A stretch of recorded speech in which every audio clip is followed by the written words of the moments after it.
Hello mga kamadiwaw, another day, another blessing. Magluluto na naman tayo ng paksiw na isda. Sariwang-sariwa po yan na isda. Papaksiwin po natin ngayon para maiba naman. Kasi nung nakaraan pong mga araw puro tayo prito. Kaya para maiba naman, magpaksiw naman po tayo. Nilagyan ko na po ng okra. Nakuha ko po yan dun sa tinanim ko sa likod ng bahay po namin. Para may additional kahit papaano may gulay. At nilagyan ko na rin po ng sili. O, andyan pa rin po yung isang kambal. Gusto niya siya daw ang magluluto. Nilagyan ko na rin po ng paminta at ibang pampalasa. Nasa inyo na po kung ano pa po yung dadagdag nyo. At nilagyan ko na rin po ng suka. More on suka po ako maglagay para mas maasim. May sipa. Sabi nga. At konting seasoning.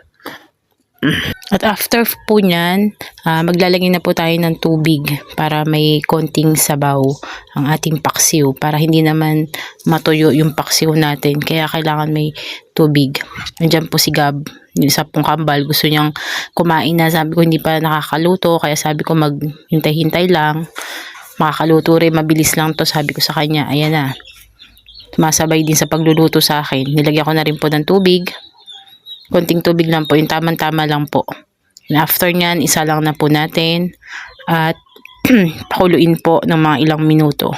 After 10 minutes, ito na po ang ating paksiw na isda. At tcharan! Ready to eat na. Pero may ilalagay pa po tayo dyan.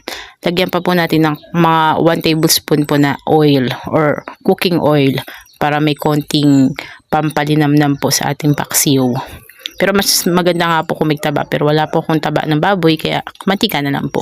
Pakuluin pa po natin ng mga ilang minuto. Huwag nyo na po takpan. Ako di ko na po tinakpan. Siguro mga almost 3 minutes. After ko nilagyan po ng 1 tablespoon oil.